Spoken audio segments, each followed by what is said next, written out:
You will never work in this city again. I will make sure of it. You're done." That was the last thing Julian Hargrove said to me before he threw my belongings in the trash. And I stood there, in the middle of the office I had spent 11 years building from the inside out, surrounded by interns who couldn't look me in the eye and clients who didn't know where to look at all.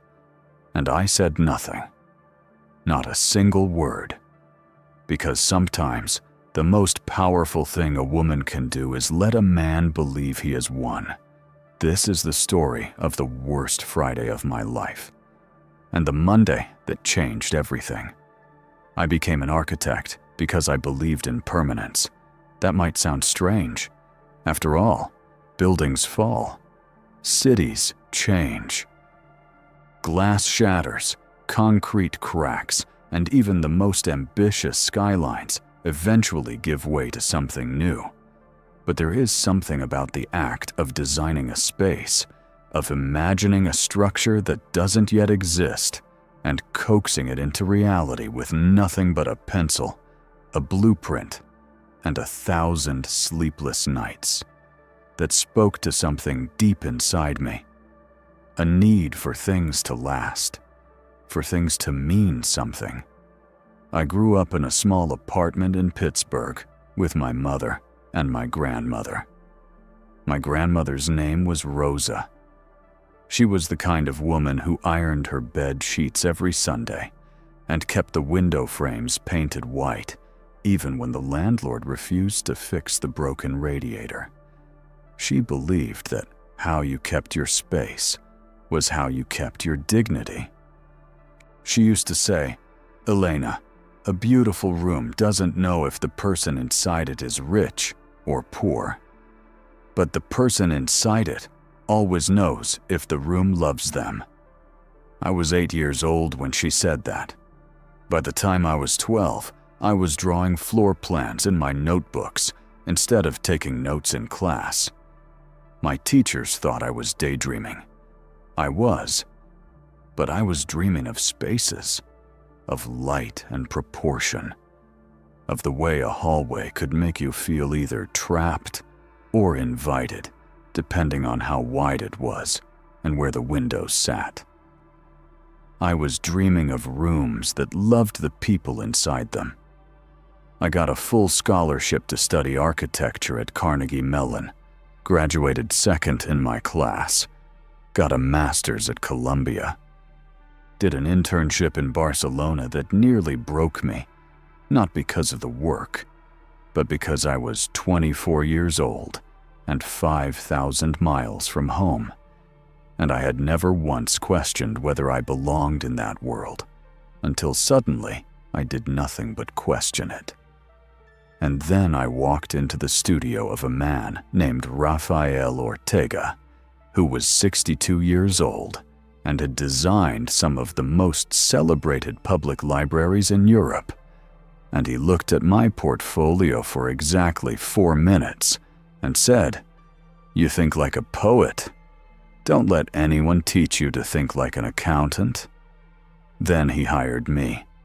That was the year I learned what it meant to take a building personally. I came back to the United States at 27 with a portfolio that turned heads and a work ethic that frightened people. I joined Hargrove and Associates, then still called Mercer Hargrove, back when Douglas Mercer was alive and running things, as a junior architect. I was one of 3 women on the design team, one of 2 who stayed past the first year. Douglas Mercer was a demanding man, but he was fair in the way that genuinely talented people often are. He didn't care about your gender, or your background, or what school you attended. He cared about whether your ideas could survive contact with reality, whether your vision could hold up under scrutiny, whether you could look at a problem from 17 different angles and still know which one was right. I could. Within 2 years, I was leading projects, Within 4, clients asked for me by name. Within 7, I was a senior architect with 2 major industry awards, a team of 8 people who trusted me with their careers, and a reputation in this city that had been built one late night and one impossible deadline at a time. I wasn't just good at my job. I was the job. The office on the 14th floor of the Whitmore building, with its floor-to-ceiling windows and the view of the river that turned gold at 4 o'clock in the afternoon, was mine in every way that mattered, except the one that was written on paper. I had chosen the furniture. I had redesigned the layout of the drafting room twice. I had hired 12 of the 22 people who worked there. I had brought in 6 of the firm's 9 largest clients. I had stayed past midnight on Christmas Eve to finalize the submission for the Caldwell Cultural Center project, because Douglas was sick with pneumonia and there was simply no one else who could do it. I did not do those things because I wanted recognition. I did them because the work mattered to me, because excellence was not a strategy. It was a reflex. It was the only way I knew how to exist inside a profession I loved. And then Douglas Mercer died. He passed away quietly on a Tuesday in March, 18 months before the day I'm about to tell you about. A heart attack in his sleep. Peaceful, they said. He was 71 years old, and he had spent 50 of those years making beautiful things. I cried for 3 days. Not just because I had lost a mentor, though I had. Not just because I had lost the closest thing to a professional father I'd ever had, though I'd lost that too. I cried because I understood, even then, with a clarity that settled in my chest like cold stone, that things were about to change. Because Douglas's shares in the firm passed to his only son, Julian Hargrove. And Julian was nothing like his father. Let me tell you what Julian Hargrove looked like, so you can picture him properly. He was 41 years old, with the kind of tan that comes from golf rather than work, and hair that was just beginning to go silver at the temples, in a way that he clearly considered distinguished. He dressed beautifully. Always. Tailored suits, Italian shoes, a watch that cost more than most people's cars. He had the posture of a man who had been told he was important since birth and had never once been given a reason to doubt it. He had a degree in business administration from a school his father had made a substantial donation to. He had worked at the firm for 6 years, officially as a strategic development consultant, a title that Douglas had invented specifically so that Julian would have something to put on his business card that didn't embarrass either of them. In practice, what Julian did was attend client dinners, play golf with potential investors, and occasionally wander through the office looking purposeful without actually doing anything that required technical expertise or sustained effort. He was charming in the way that empty rooms can seem larger than they are. He smiled easily. He laughed at his own jokes. He had a gift for making people feel, in his presence, that they were standing close to something important. But I had worked alongside Julian for 6 years, and I had seen what happened when the charm ran out. I had watched him take credit for a proposal that Marcus Webb, one of our most talented junior architects, had spent 4 months developing. I had sat in a meeting where Julian dismissed a structural concern I raised about the Thornton building with a wave of his hand and the words, "Elena, you worry too much. That's why they keep you in the back rooms." the back rooms, as if the design studio, the heart of an architecture firm, was somewhere to be embarrassed about. I had watched him fire a young woman named Dana Collins because she had corrected him in front of a client. Dana had been right.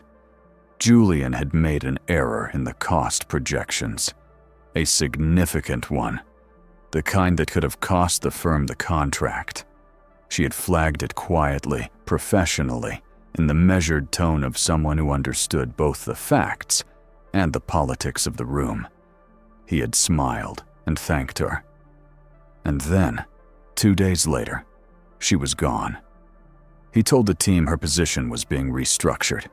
He told me, privately, with a smile that didn't reach his eyes. Some people don't understand the culture here. The culture. His culture. The culture of never, under any circumstances, making Julian Hargrove feel less than the most important person in the room. After Douglas passed, and Julian became the majority stakeholder and managing partner, things shifted almost immediately. Not dramatically at first. That's how these things work. The changes were small enough that you could almost convince yourself they weren't changes at all. A new billing system that redirected client communications through Julian's office first. A new policy requiring all external presentations to be co-signed by the managing partner. A quiet suggestion passed through his assistant that the senior team should loop Julian in before any client meetings. What it amounted to was this: Julian wanted his name on everything I built, his face in every room I filled, and his signature on every document that bore my work. And he wanted me to smile while it happened. For a while, and I am not proud of this, but I will tell you the truth, I adapted. I am a practical woman. I understood office politics the way I understood structural load calculations, as a set of forces to be accounted for, worked around, redistributed where necessary. I did not need the credit. I needed the work. I needed the clients.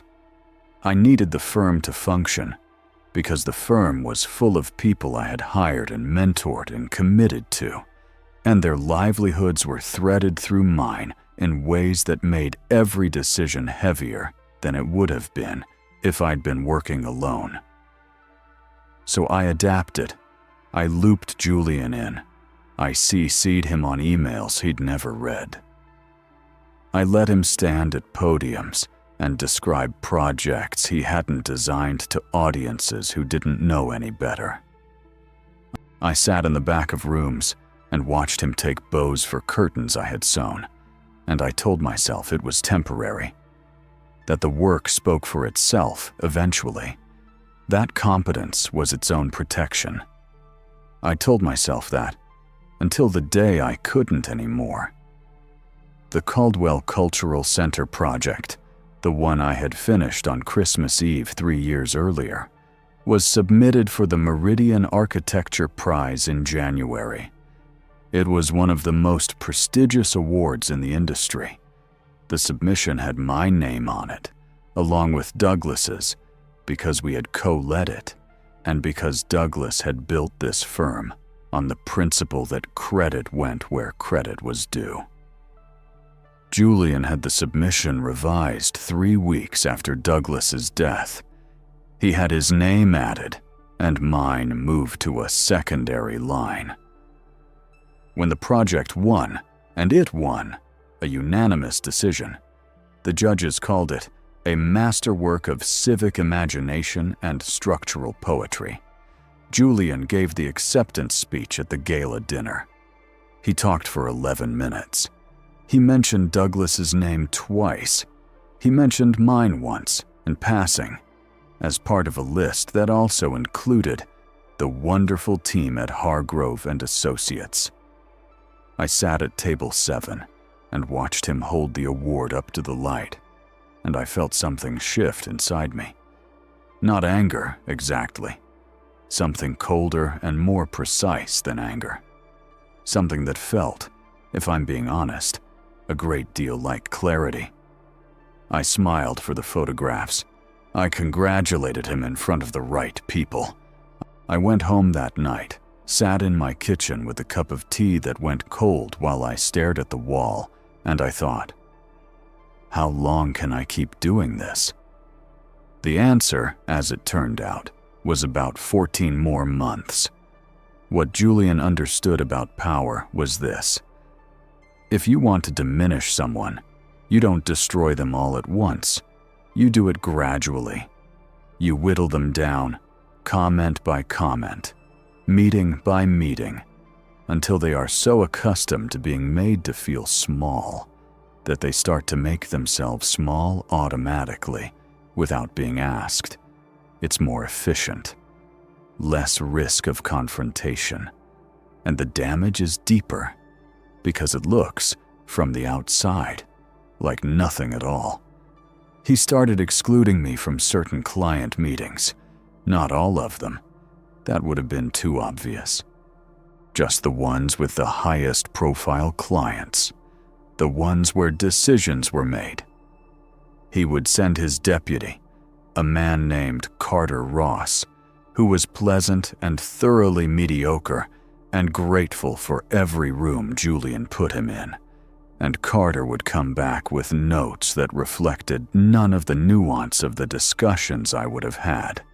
And I would have to rebuild the client relationship from the margins through emails and follow-up calls that Julian never knew about because they were the invisible work. The work of maintaining trust without the permission to do it openly. He began questioning my cost estimates in team meetings. Not privately, not in a room where we could discuss it professionally, but in front of junior staff, in front of clients, in front of people whose opinion of me was part of my ability to lead. He would frown at a number I'd presented, tap his pen against the table in that slow, deliberate way he had, and say something like, "Elena, I'm not sure the board is going to find this realistic. Have you run this by someone in finance?" I had always run the numbers by finance. I had been running numbers past finance since before Carter Ross had graduated from college. But Julian knew, and I knew that he knew, that the question wasn't about the numbers. The question was about who was in charge of doubting me. And the answer he was giving, slowly and publicly, was him. There was a project in the fall, the Riverside Pavilion, a public waterfront development commissioned by the city, that should have been mine. I had pitched it. I had developed the concept. I had spent 6 weeks in preliminary design, building a vision that incorporated the existing ecological infrastructure of the riverbank, the sight lines to the bridges, the rhythm of foot traffic through the park. It was good work. It was some of my best work. Julian gave it to a team led by Carter Ross. He called me into his office, his father's old office, which he had refurnished entirely in a way that managed to be both expensive and cold. And he sat behind the desk, with his hands folded and his expression carefully arranged into something meant to look like thoughtfulness. "Elena," he said, "I want to talk to you about the Riverside project." "I assumed you would," I said. I'd been assuming it for 2 days. "I've decided to take the project in a different direction creatively. Carter's team has some fresh energy that I think aligns better with what the city is looking for." I looked at him for a moment. Carter's team has been here for 3 years. Their largest completed project is the Henderson parking structure, which came in on time and under budget. "It's a parking structure, Julian." He smiled. That smile. the one that was meant to communicate patience, but actually communicated contempt. I understand you're disappointed, but this is a management decision, and I need you to trust the process. Trust the process. As if there were a process. As if what was happening had anything to do with process, and not with a man who was afraid of the woman sitting across from him.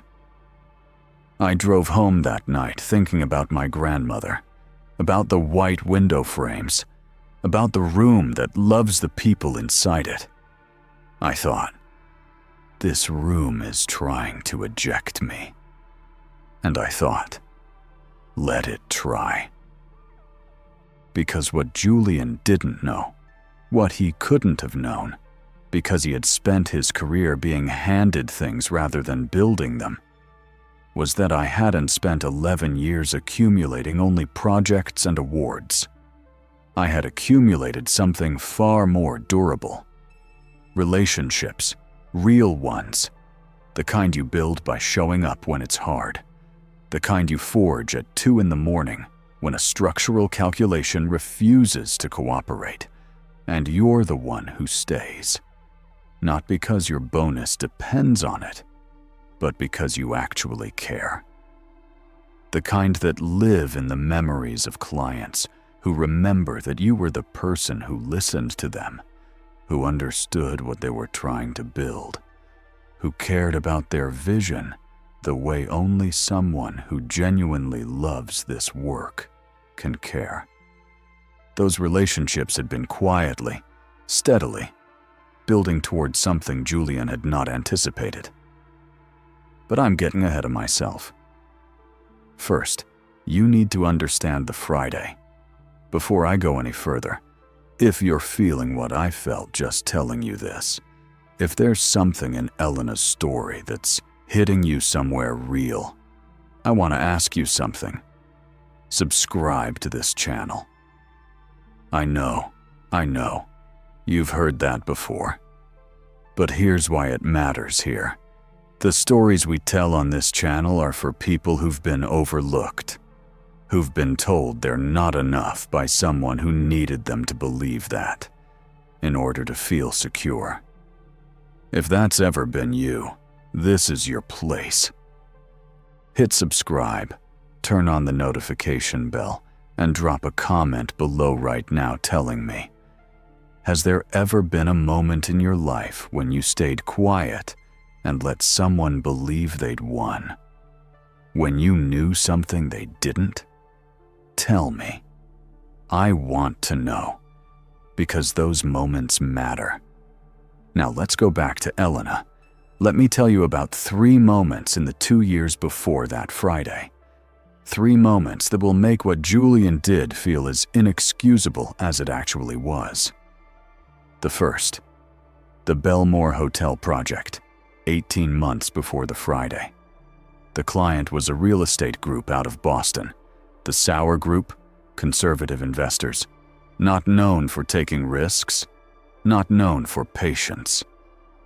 They had commissioned Hargrove and Associates to redesign the interior and structural layout of a historic downtown hotel that they had purchased and intended to reopen as a luxury property. The project had been Julian's idea to bring in. He had pitched them at a golf weekend in Connecticut, promised them a delivery timeline that was, to put it delicately, ambitious to the point of being delusional. 9 months for a full structural and interior redesign of a 6-story building with protected historical status. When the project file landed on my desk and I looked at the timeline, I sat with it for a long moment and did something I'd learned to do over 11 years. I looked at what was actually being asked, separated it from what had been promised, and figured out the distance between the two. The distance was approximately 5 months. Julian had promised 9 months. The realistic timeline was 14, and that with everything going well. Permits approved on schedule, contractors available, the Historical Preservation Board Cooperative. I wrote up a detailed analysis and requested a meeting. Julian looked at the analysis, set it down, and said, "Elena, we're not going back to the Sauer Group to renegotiate a timeline we just agreed to. Figure it out." I figured it out. I spent 3 weekends building a phasing plan that divided the project into 6 overlapping stages, allowing construction on completed sections while design was still being finalized on others. I negotiated directly with the Preservation Board, something that usually took months. By coming to their first meeting so prepared, with such precise documentation of our intended interventions and such clear evidence of historical sensitivity in the design, that they approved our preliminary plans in 6 weeks rather than the standard 12 to 16. I personally vetted 4 contractors before selecting one who had experience with this specific type of project, and who, crucially, had a team that could actually deliver. We completed the Belmore Hotel in 11 months. The Sauer Group was so pleased they referred 2 other clients to the firm. Julian announced the project's success at the company's annual review meeting and accepted the team's applause with a gracious nod. He did not mention that the original timeline had been impossible, and that what had actually happened was that I had quietly dismantled his promise and rebuilt it into something real. The second, 7 months before the Friday, a structural issue emerged on the Caldwell Cultural Center, the award-winning project, the one I'd finished on Christmas Eve, the one that now existed in the world under Julian's name. A water intrusion problem related to a drainage design in the roof terrace that had been modified during construction in a way I hadn't approved, a change made quietly by a site supervisor who had received the instruction from someone in Julian's office and hadn't thought to flag it with me. Water was getting in, not catastrophically, not yet, but in a way that, left unaddressed, would damage the structural integrity of the north wall within 3 to 5 years. The kind of problem that starts invisible and becomes expensive and occasionally dangerous. The facility manager called me, not the firm. Me, specifically, because I had given him my personal cell number on the day of the building's opening, and told him, "If anything ever concerns you, call me first. Don't wait for a formal complaint process." He called. I drove out there on a Saturday morning. I walked the building with him for 2 hours. I identified the problem, traced it back to the drainage modification, and spent the rest of that weekend working with a structural engineer I trusted to design a remediation plan. On Monday, I brought the plan to Julian. I presented it clearly and without drama. Here is the problem. Here is the cause. Here is the solution. Here is the cost. Here is the timeline. Julian stared at me and said, "How did you know about this?" "The facility manager called me." "He should have called the office." "He called me," I said quietly. And I went. "Do you want to discuss the remediation plan, or shall we keep talking about the phone call?" His jaw tightened. "Send me the documents. I'll review them with legal." He had legal review the documents for 3 weeks. During that time, I had already coordinated with the contractor and scheduled the remediation work, because I was not going to let that building deteriorate, while Julian performed due diligence to cover himself. The work was done before legal finished their review. The building was sound. The client never knew there had been a risk. Julian never thanked me. Julian never acknowledged that the situation had been resolved. What he did, 2 weeks later, was quietly instruct his assistant to remove my personal contact information from the client onboarding materials for new projects. All client communications should go through the office, he told me when I asked. So that you're always the one they call, I said. He looked at me with those careful eyes and said, so that we have a consistent process, Elena. This isn't personal. Everything Julian did was personal. He just needed me to believe it wasn't. The third, 3 months before the Friday. This one is the one that still makes my hands tighten when I think about it. Julian had been making decisions, financial ones, operational ones, that I was not privy to. This was his right as managing partner. But the effects of those decisions were filtering down to me in the form of projects where the budget had been quietly reduced, contracts where the deliverables had been quietly expanded, and a creeping sense that the firm's financial position was not what it appeared to be in the quarterly reports he shared with the senior team. I started paying attention to things I had previously trusted. Numbers in reports that didn't quite align with what I was seeing on the ground. A client invoice that referenced services we hadn't provided, which I found accidentally when a client called me to ask what a line item meant. A contractor payment that seemed to have gone through twice. I am an architect, not an accountant. But I had been running projects for 11 years, and I understood budgets the way I understood floor plans, not just as documents, but as living systems with logic and structure that, when violated, produced errors you could feel before you could name them. I felt them. I said nothing, yet. Because I had learned by then to be careful with what I knew and how I used it. I put what I observed in a folder. I kept my notes organized and specific, and I started making calls. One of those calls was to a woman named Diane Chen, who was a partner at Kellerman and Voss, one of the largest architecture and design consortiums in Europe, with a growing presence in North America through a subsidiary they were building called Ardent International.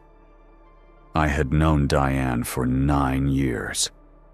We had met at a conference in Chicago, stayed in touch through the years, collaborated remotely on a research paper about sustainable urban design that had been published in a journal we both cared about.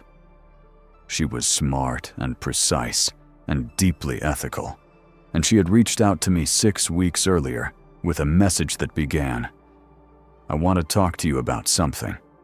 Not a social call. The call with Diane had been interesting. Very interesting. But that's for later.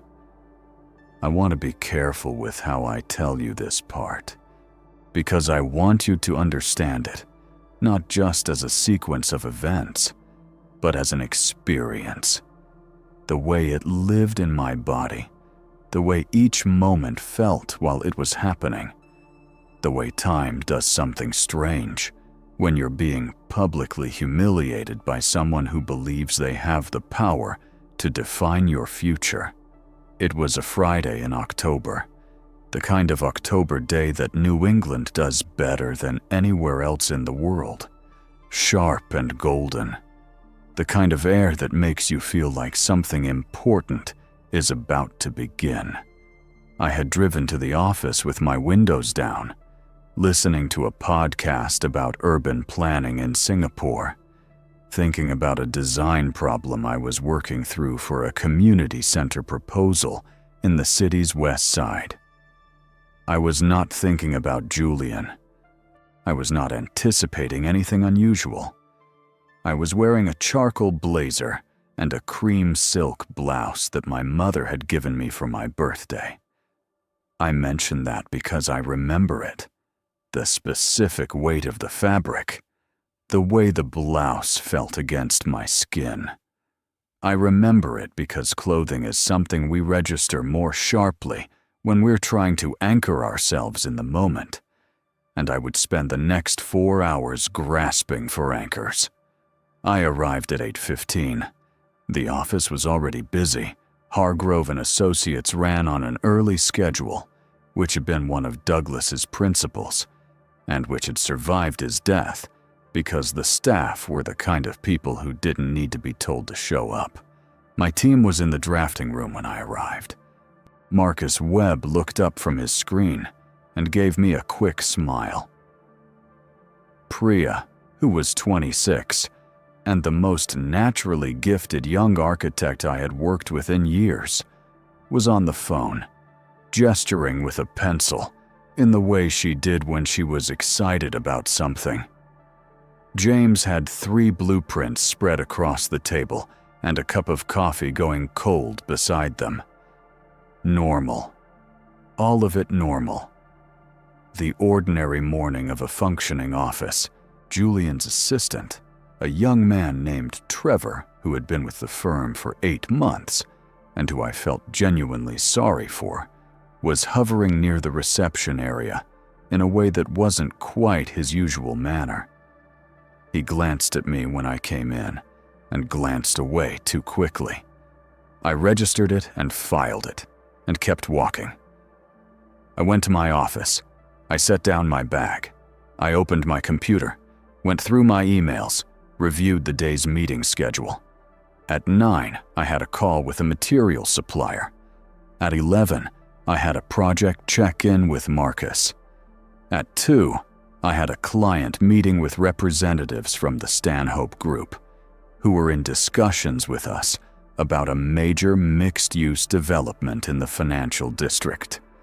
A project that, if we landed it, would be one of the largest in the firm's history. I made a cup of tea in the small kitchen behind the drafting room and stood at the window for a moment, looking at the river.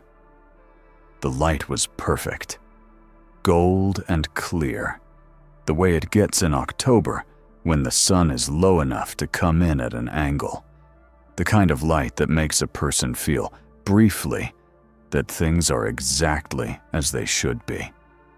At 9:45, Trevor appeared at my office door. "Ms. Vasquez, Mr. Hargrove would like to see you in the main conference room." I looked up. "Now?" "Yes, ma'am."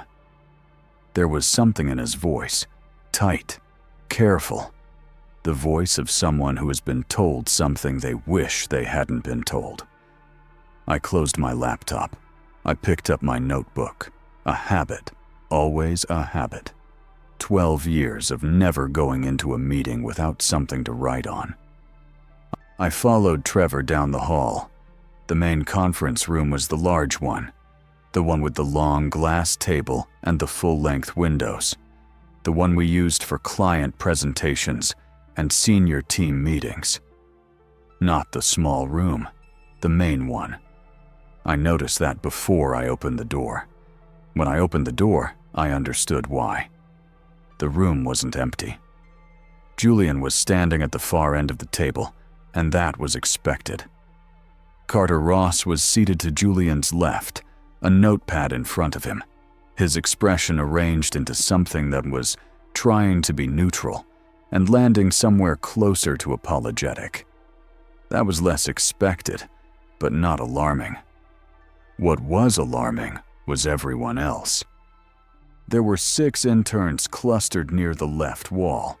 Interns, people who had been in the building for less than 3 months, who were there to learn, who had nothing to do with any senior personnel matter, who had absolutely no reason to be in this room right now. They were standing close together in the way that young people do when they sense something wrong.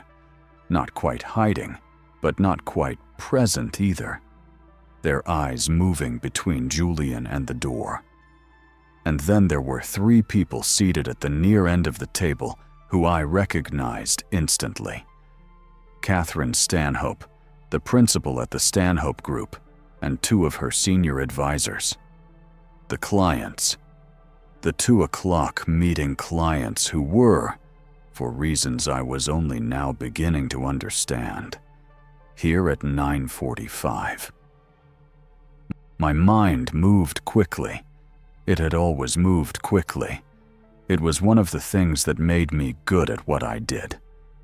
And in the 3 seconds it took me to cross the threshold and register the full composition of the room, I understood that something had been orchestrated here, that the presence of the interns was not incidental, that the presence of the Stanhope team was not accidental, that Julian had arranged an audience.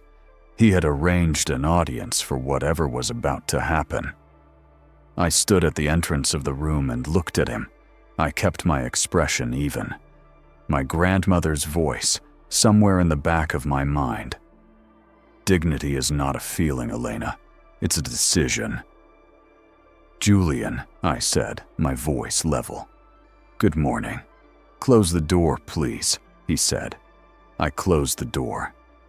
He let the silence sit for a moment. That was Julian. He had always loved to pause. He understood theater even if he understood nothing else. Elena, he said, I'm going to get straight to the point. After a thorough review of the firm's senior personnel structure and the direction we're taking the company, I've made the decision to eliminate your position. The room was very quiet. I looked at him. Not at the interns. Not at Catherine Stanhope. At him. Eliminate my position, I repeated. Effective immediately. Your role as senior architect is being restructured as part of a broader organizational realignment. He was using the words of a business document. Memorized, polished. The language of something that had been drafted by his legal team to be as bloodless as possible. And yet the room he had chosen, the audience he had assembled, the timing, none of that was bloodless. All of that was designed to wound. I said, on what grounds? And something shifted in his face, something I'd seen before in Julian. Not anger, exactly, but the thing that lives underneath entitlement when it meets resistance. A kind of irritated surprise that anyone would ask. This is a business decision, Elena. It doesn't require grounds. Your position is being eliminated. I have a contract, I said quietly, which your severance package will satisfy. Trevor has the paperwork at reception. Trevor. Of course he had already briefed Trevor. Of course the paperwork was already done. I stood very still. I could feel the eyes of the interns. I could feel Catherine Stanhope's gaze from the end of the table. Sharp, assessing. The eyes of someone who was understanding, in real time, more than Julian intended. Can we discuss this privately? I asked. And the reason I asked was not for myself. At this point, I had no illusion that anything about this was negotiable. I asked because there was a room full of young people watching, and I did not want them to carry the memory of whatever Julian was about to do next. He shook his head. There's nothing to discuss. This is a decision that's already been made. Then he reached under the conference table and placed something on the surface. A cardboard box. A box. The kind you get from an office supply store. The kind people use to move plants or books or the small personal accumulations of a professional life. And I recognized it immediately because I recognized the small pod succulent sitting on top, the framed photo tucked against the side, the books along the bottom. Those were my things. He had sent someone into my office while I was sitting in it, or perhaps before I had arrived this morning, or perhaps last night. and taken my things from my desk and put them in a cardboard box. And then he had put the box on the conference table, in front of the clients, in front of the interns, in front of the glass windows that looked out over the river and the gold October light. I looked at the box. I looked at my succulent, a small, unkillable thing I had kept on my desk for 4 years, a gift from Priya on the day her first design had been approved by a client. I looked at the framed photograph, my grandmother at the window of her apartment, white frames behind her, taken the summer I started at Carnegie Mellon. And I felt something move through me that I don't entirely have words for. Not grief, exactly. Not rage. Something more fundamental. The particular pain of having something that is yours treated as though it never mattered. The pain of being rendered, in one stage moment, disposable. I breathed in. I breathed out. "All right," I said. "Your access card will be deactivated at noon," Julian continued. "I'd like you to take your things and leave before the end of the morning." I reached out and picked up my grandmother's photograph. I held it in both hands for a moment, and then I placed it carefully in my bag. Julian watched me do it. And something in the room, in the silence and the watching, seemed to annoy him. Because this was not what he'd wanted. He'd wanted tears. He'd wanted a protest he could shut down. He'd wanted something he could point to afterward and say, "You see? Difficult. Unreliable. This is why." He had not wanted quiet. And so he said, the thing that I have not yet told you. The thing that was in a room already full of wrong things. The most wrong. He picked up the cardboard box. He walked to the door. He opened it. And he placed the box. My things. My grandmother's photograph had been in there. My succulent. My books. On the floor just outside the conference room, next to the large metal wastebasket that sat beside the reception desk. And he looked at me and said, "You will never work in this city again. I will make sure of it. You're done." The silence in the room was absolute. I looked at the box on the floor. I looked at the wastebasket beside it. I looked at Julian, who was standing with his arms crossed and his chin raised, and the expression of a man who has just done something he believes is final.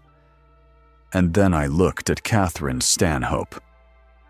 Catherine Stanhope, who was 63 years old and had built her real estate development firm from the ground up in a city that had not, when she started, been particularly interested in helping her do so. Catherine Stanhope, who had called me specifically, not the firm, to open conversations about the mixed-use development because someone she trusted had recommended me by name. Catherine Stanhope, who was looking at Julian Hargrove right now with an expression so carefully controlled that it told you everything about what was going on behind it. I picked up my box from the floor. I said, and my voice was steady, "I want you to know that. It was completely steady. Thank you for the years of collaboration." I did not say it to Julian. I said it to the room. To Marcus, somewhere down the hall who didn't know this was happening. To Priya with her pencil and her enthusiasm.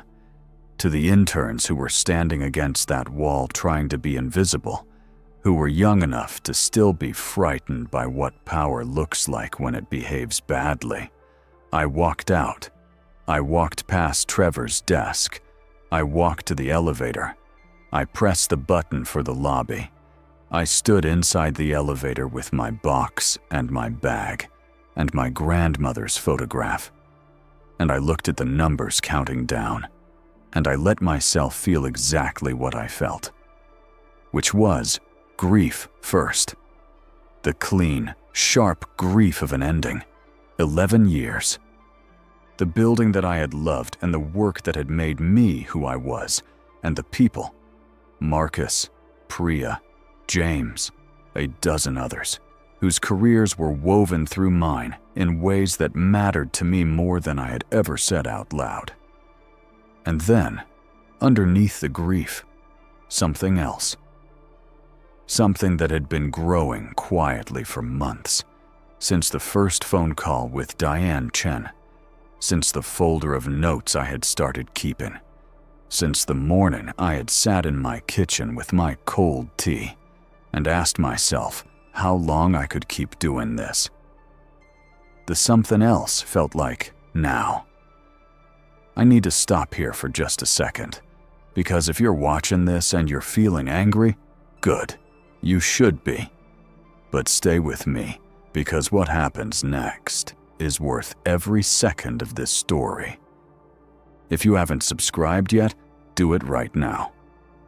This community is built for exactly this, for people who know what it feels like to be underestimated, dismissed, or thrown aside by someone who confused authority with superiority. Subscribe, hit that bell, and leave me a comment. What would you have done in that elevator? Would you have held it together? Tell me honestly.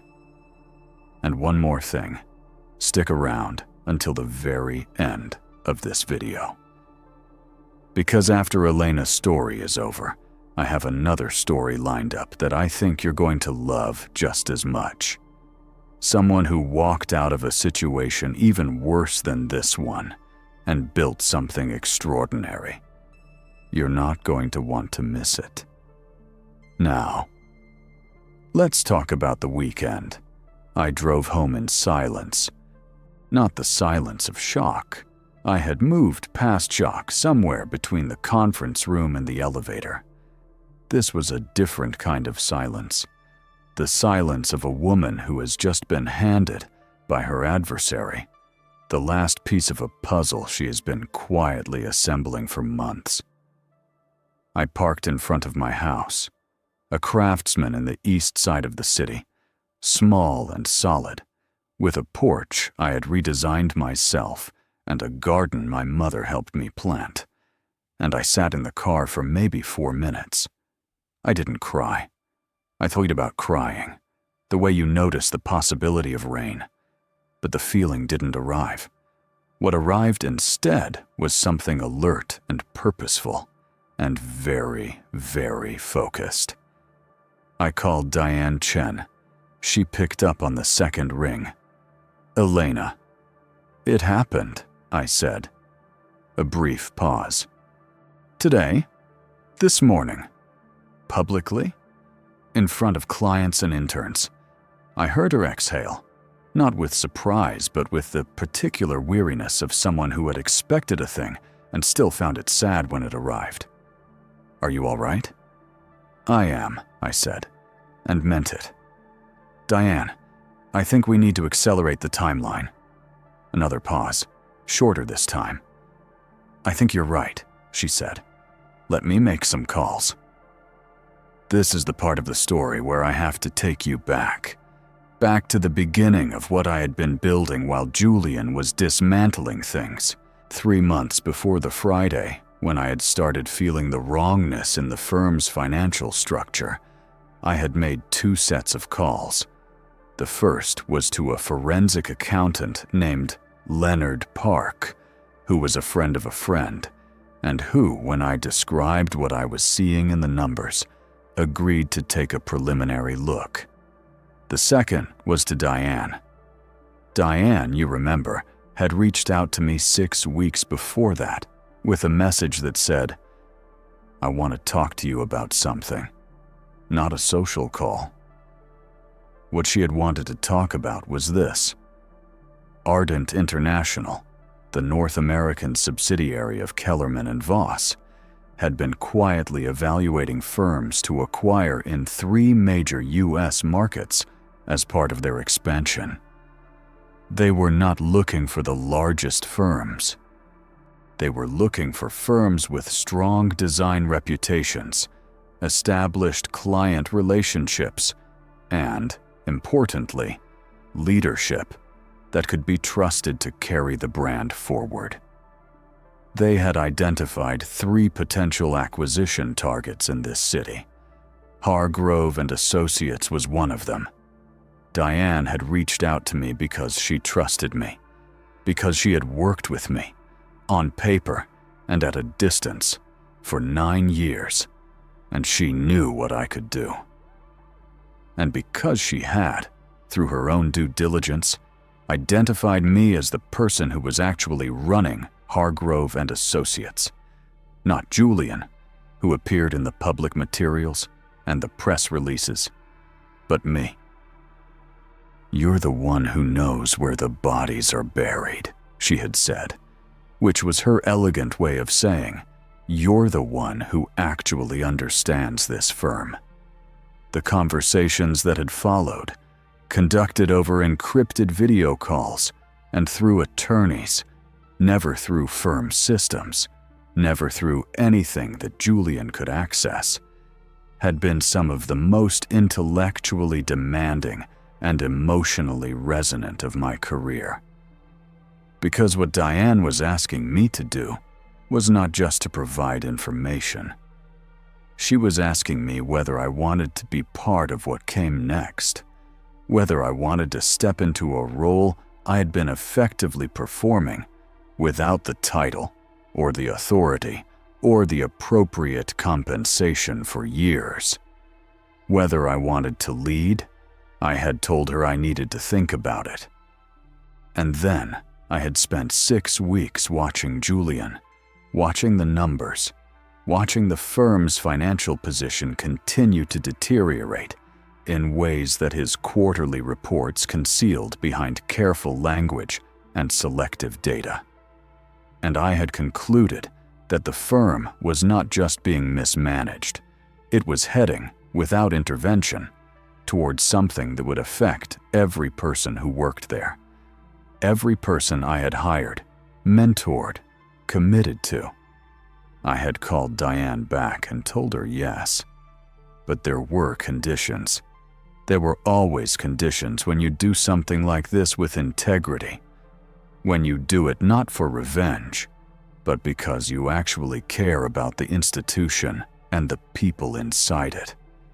I wanted the acquisition to be structured in a way that protected the existing staff. I wanted the transition to be managed with transparency.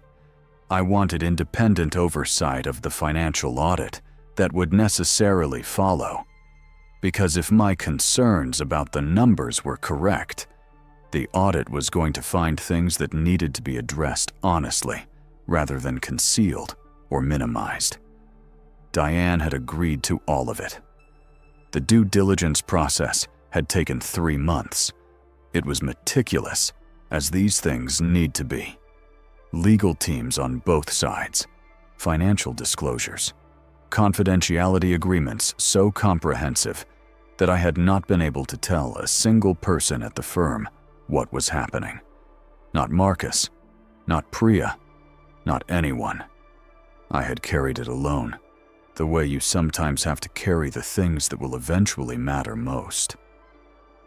By the morning of the Friday, the acquisition agreement was in final review. The signatures were expected by end of business on Monday. Ardent International would become the new controlling stakeholder of what had been Hargrove and Associates. The firm would be restructured. The financial situation would be audited and addressed. And the new CEO, the person appointed by Ardent to lead the firm through the transition and beyond, was me. Julian didn't know any of this. He didn't know it when he placed my box on the floor. He didn't know it when he said the words he said. He thought he was throwing out the trash. He was cutting the last rope that had been keeping him afloat. I spent Friday afternoon at my kitchen table with Leonard Park's financial report, Diane's acquisition briefing documents, and a yellow legal pad. I worked until 9 in the evening, methodical and calm, building the framework for what Monday would need to look like. Not the theater of it, the substance, the org chart restructure, the team evaluation criteria, the communication strategy for staff, the agenda for the transition meeting. I worked until 9. Then I cooked dinner, something simple. Pasta, the recipe my grandmother had taught me, the one that requires patience and attention and rewards you for both. And I sat at my table and ate it alone and thought about the rooms I was going to build next. Saturday, I called Marcus Webb. Not to tell him everything. I couldn't. Not yet. But because Marcus was the person on my team who I trusted most deeply, and because he deserved to hear my voice and know that I was all right. We talked for 40 minutes. He was angry on my behalf in the specific, eloquent way that good people are angry when they witness injustice. He told me that the office had been quiet after I left, that the interns had been shaken, that Catherine Stanhope had left the building 20 minutes after I had, without finalizing any meetings, which was not what Julian had hoped for. I told Marcus I was fine. I told him to trust me. I told him the work wasn't over. "What does that mean?" he asked. "It means exactly what it sounds like," I said. "It means the work isn't over." Sunday I rested. I sat on my porch and read a book about the history of the Bauhaus School, and I let the cold October air move through the garden my mother and I had planted, and I let myself feel, for one full day, the complicated fullness of being someone who has been hurt, and who knows, nonetheless, that what comes next is worth more than what was lost. I called my mother that evening. She had heard nothing about Friday. I had not wanted her to worry. But something in my voice must have told her that something had shifted, because she was quiet for a moment after I said hello. And then she said, "Are you okay, baby?" "I'm better than okay," I said. "Good," she said. And then, because she was my mother and had known me for 40 years, "What did you do?"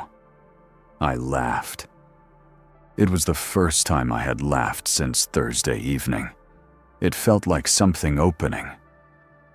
"I'll tell you everything on Tuesday," I said. I arrived at the Whitmore building at 8 o'clock on Monday morning.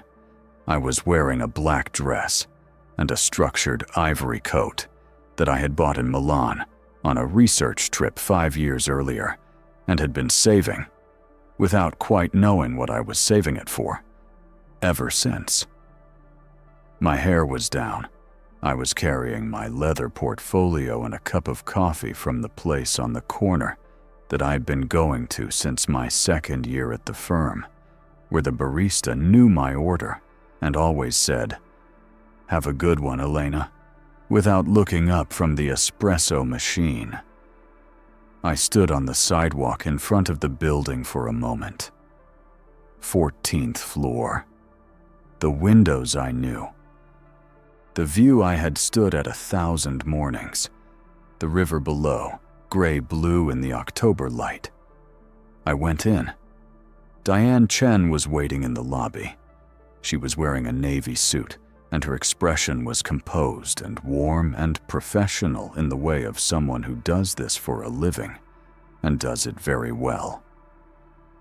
Beside her were 2 attorneys from Kellerman and Voss's North American legal team, and a woman named Margot Ellison, who was Ardent International's Director of Acquisitions, and who would be facilitating the transition meeting. I shook their hands. I said good morning. I felt, as I did it, something I can only describe as the sensation of walking into a room you have designed. That specific satisfaction of arriving at a place where every proportion is right. We took the elevator to 14. The reception area was quiet when we came through the glass doors. It was early. Most of the staff arrived between 8:30 and 9. Trevor was at his desk, and he looked up when I came in, and the expression that crossed his face was something I will not forget. Not surprise, exactly. Something more complicated than surprise. Recognition, maybe. The recognition of someone who had spent the last 3 days watching Friday's events ripple through the office and had been waiting, with the specific anxiety of people who have been placed adjacent to cruelty, for something to resolve. "Good morning, Trevor," I said. "Ms. Vasquez," he said. And then, because he was a genuinely decent young man who had been trapped in an impossible position, "I'm glad you're here." "Thank you," I said. "I'm going to need the main conference room." He booked it in 30 seconds. We settled in. Diane and Margot and the attorneys arranged documents. I poured water and set a chair at the head of the table, where 3 days ago I had stood and watched my belongings put in a box. I sat in it. I opened my portfolio.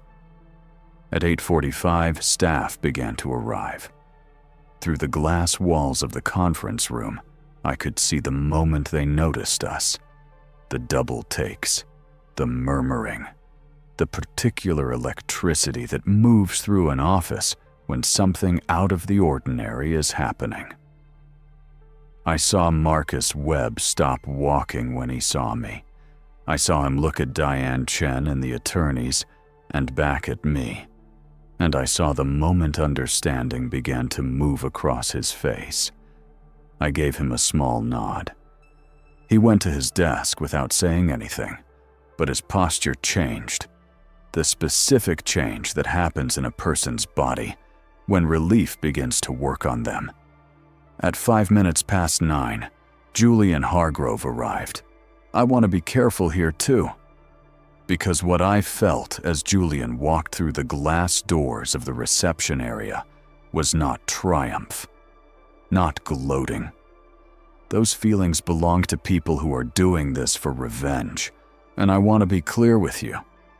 What I had done and what was happening this Monday morning was not about revenge. It was about the firm, about the people in it, about the work, about the fact that a competent, ethical institution was being eroded by incompetence, and someone had to do something about that. What I felt was something quieter and more serious than triumph. I felt the weight of responsibility, the weight of understanding that what was about to happen would change the lives of 22 people, and that I had to handle it in a way those 22 people deserved. And yes, underneath all of that, somewhere underneath the responsibility and the seriousness, there was something human and honest that I will not pretend wasn't there. Julian came through the door in his beautiful suit, his good shoes, his expensive watch. He had a coffee from somewhere other than my corner place, something in a branded cup from a spot I knew he went to because he thought it was impressive. He was on his phone. He was mid-conversation, gesturing slightly with his free hand, the comfortable motion of a man who has nowhere to be that concerns him. He looked toward the conference room. He stopped. The phone came down from his ear. He looked at me through the glass, at Diane, at the attorneys, at Margot Ellison's ardent international lanyard, which was visible even from the reception area. And I watched something happen in his face that was not quite any single thing I have a name for. Not just surprise, not just confusion. Something more fundamental. The particular destabilization that occurs when a person who has organized their sense of self around being the most powerful person in a room, walks into a room and discovers that the architecture has changed. I stood up. I walked to the conference room door and I opened it. And I said, "Julian, thank you for being on time. Please come in." He stared at me. "What is this?" he said. "This is the transition meeting for the Ardent International acquisition of Hargrove and Associates. Please come in. We have a lot to cover." He did not come in, not immediately. He stood in the doorway with his coffee cup and his phone and his $1,000 suit, and I watched him process what I had just said, and I watched him understand it. Not fully yet, but enough to know that the ground under his feet had changed. "What acquisition?" he said. "Please come in, Julian." My voice was even. "I'll explain everything." He came in. He sat, not in the seat he would normally take at this table, which was the head, but somewhere in the middle, because I was in the head. And there was a quality in the room that made the middle the only place available to him. Margot Ellison introduced herself and Ardent International in the precise, measured language of a senior professional who does this frequently and well. She explained that Ardent International, the North American subsidiary of Kellerman and Voss, had completed its acquisition of a controlling majority interest in Hargrove and Associates, effective close of business the previous Friday. The documentation had been finalized and signed remotely at 4:50 p.m., approximately 5 hours after Julian had thrown my box on the floor. She explained that as part of the acquisition agreement, Ardent International was appointing a new chief executive officer to lead the firm through its transition and to serve as the primary executive going forward. She turned to me. "Elena Vasquez will be assuming the role of CEO, effective today." Julian looked at me. I held his gaze, steadily, quietly. "Additionally," Margot continued, "as a condition of the acquisition, Ardent International will be conducting a comprehensive audit of the firm's financial records for the past 36 months. This audit will be conducted by an independent firm, and its results will inform decisions about the firm's future operational structure, including current personnel in leadership positions." Julian's coffee cup made a small sound against the table, not because he set it down deliberately, because his hand had moved without him meaning it to. "You can't," he started. "The acquisition is final," Diane said, from her seat beside Margot. Her voice was pleasant and definitive, and utterly immovable. "The documentation was signed and executed on Friday. Ardent is now the controlling stakeholder. As of this morning, Elena is the firm's CEO. The audit begins today. I'm the managing partner." "You were the managing partner," I said, and I did not say it harshly. I said it the way you state a fact that is sad but undeniable, with the specific care of someone who understands that the truth does not need violence. As of this morning, the partnership structure has been superseded by the acquisition agreement. You'll receive full documentation from legal." He looked at me. He looked at Diane. He looked at Margot.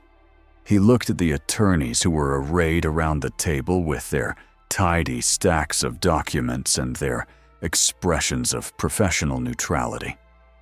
And something in him, something that had been propped up by years of inherited authority and unchallenged assumption, came down. Not dramatically, not with a shout or a scene. Quietly, the way a building settles.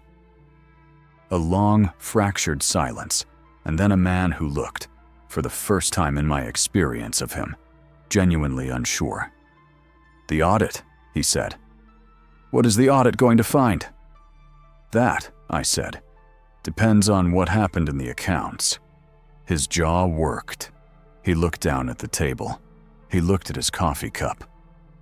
"I think," I said, "that you should contact your personal attorney before the audit begins, and before you say anything else in this room. That is genuinely my recommendation." He looked at me, and the look on his face was not what I expected. Not anger, in the end. Something that might, if you wanted to be charitable, be called the beginning of understanding. The look of a man who has spent a great deal of time believing he was the cleverest person in any room he walked into, and who has just been shown, irrefutably and in front of witnesses, that he was not. He stood up. He picked up his coffee cup. He straightened his jacket, which was a reflex, the automatic reassembly of appearances that belongs to a certain kind of person. "I'll have my attorney call," he said. "Please do," I said. He walked to the door. He put his hand on the frame and paused. A pause that I understood was his last attempt at something. Composure, or dignity, or the appearance of being undefeated. And then he walked out of the conference room, through the reception area where Trevor was watching from his desk, past the drafting room where Marcus and Priya and James had gathered near the glass wall, and he waited for the elevator without looking back. He was gone by 9:20. The staff meeting was at 10. I stood at the head of the long table. The same table, the same room, the same river gold in the October light through the windows, and I looked at the 22 people who worked at what would now be building into something new, and I told them the truth. I told them there had been an acquisition, and that I was the new CEO, and that I understood this was sudden, and that sudden change is frightening, even when it is necessary. I told them that the audit would be honest, and that its results would be handled with transparency. I told them that my commitment, from the first day I had walked into this office 11 years ago, had always been to the work and to the people who did it, and that this had not changed. I told them that their jobs were not at risk, not because of the acquisition, not because of the audit, not because of anything I could control. I had insisted on that as a condition. The firm's staff, the architects, the designers, the coordinators, the people who actually made things were the firm's value. They were what any intelligent acquirer would protect. Marcus Webb asked from across the table, "What happened to Julian?" I looked at him. His future with the firm is part of what the audit will determine. There was a silence, and then, I did not expect this, and it unmade me slightly, in the best possible way. Priya, who was 26 and had the most naturally brilliant mind I had encountered in years, put her hand in the air. "What do you need from us?" she said. "Not what is going to happen to us. Not are we okay. But what do you need from us?" I looked at her, and I thought, this is the work. This is what the work looks like when it's right. When you have built something, not just buildings, but a culture, a team, a set of people who understand that when something is in trouble, you don't run from it. You ask what you can do. "Your best work," I said. "That's all I've ever needed from you. That's all I'll ever need." Catherine Stanhope called me at noon. She had been watching the building from a distance, her assistant told me. She had instructed her team to hold the Hargrove and Associates file pending further information after what she had witnessed on Friday morning. She came on the line with the directness of someone who has spent 40 years not wasting time. "I heard something interesting from a contact this morning," she said, "about a certain acquisition." "Word travels fast," I said. "Word travels fast when I want it to," she said. There was a smile in her voice. "Elena, I want to talk about the Stanhope development, but I want to talk about it with you, specifically with you." "I'd like that," I said. "Tuesday. My office. 10 o'clock. "I'll be there." She paused. "I want you to know. What I watched happen on Friday was one of the more disgraceful things I have seen in a professional setting in a very long time. And I have seen some things." "Thank you," I said. "I don't say that for your comfort," she said. "I say it because the way you walked out of that room told me everything I needed to know about who I want building my projects." I held the phone for a moment after she hung up. 11 years.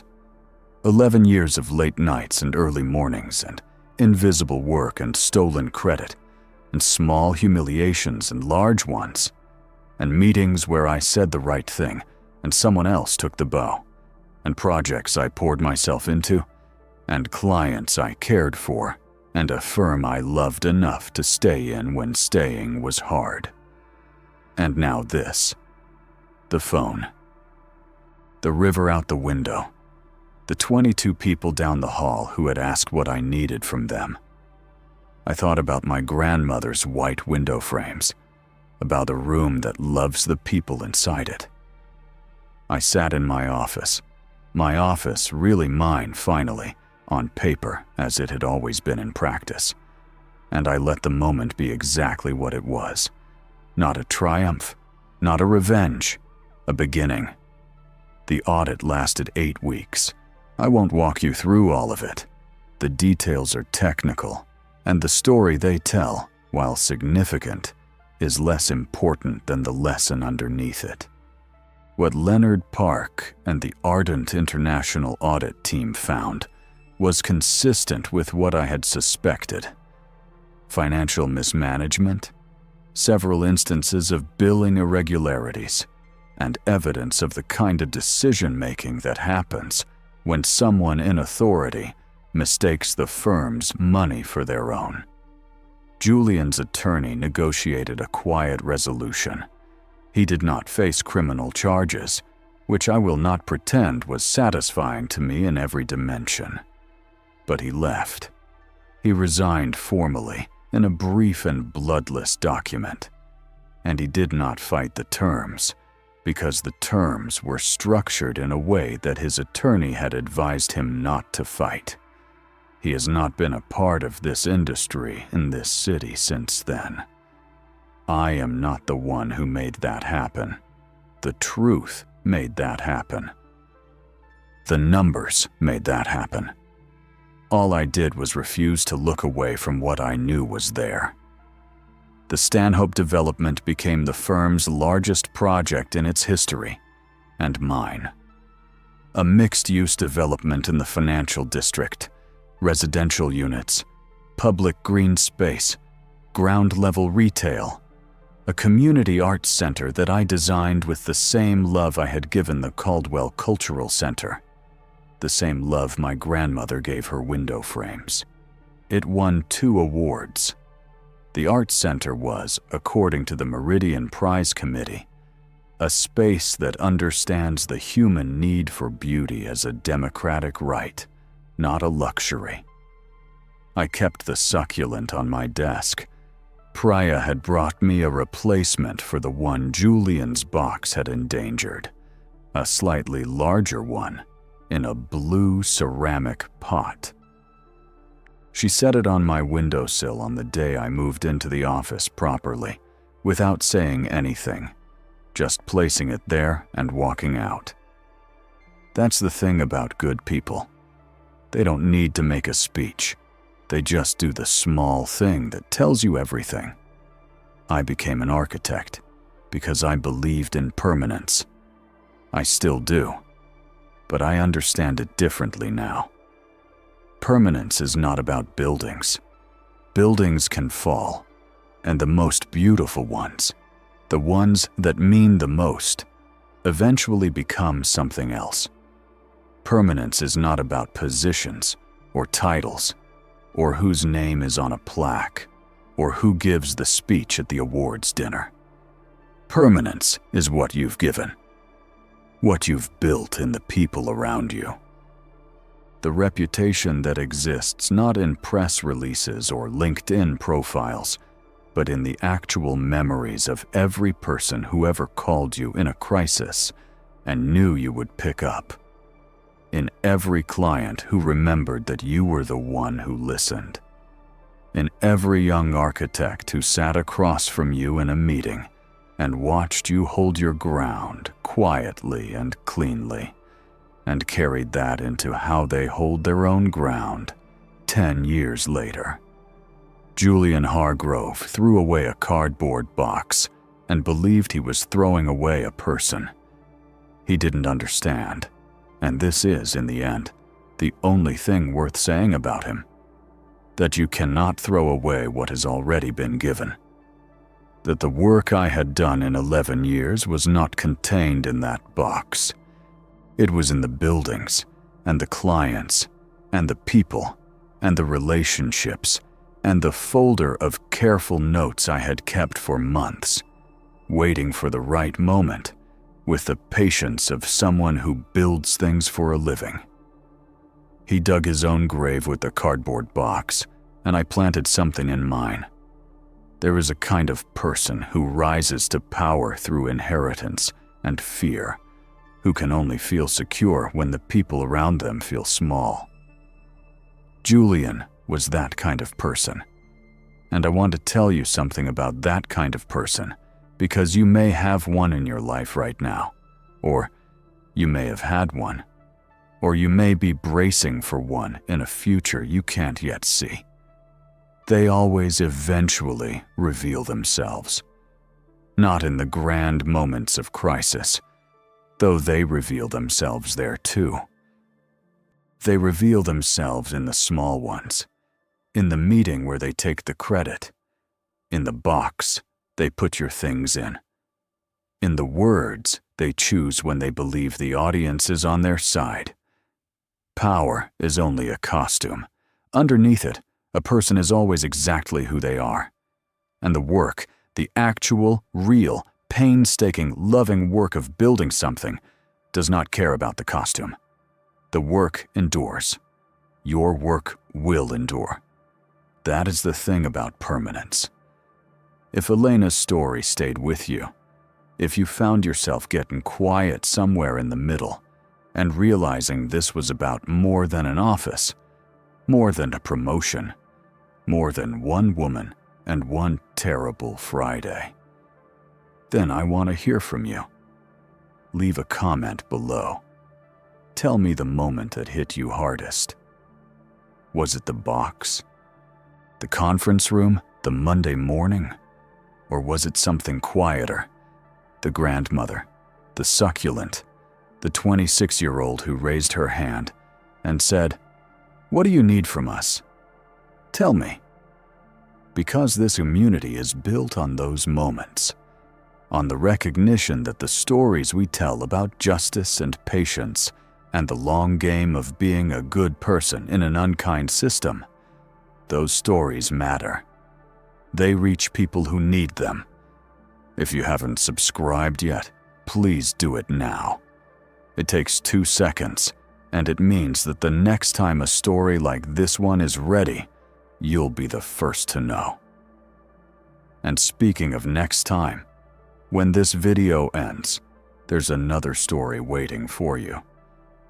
It's about a man named Daniel who spent 12 years as the backbone of a family business that his brother tried to steal from him in plain sight, in front of their parents, and the 4 years it took him to build something better from the ground up.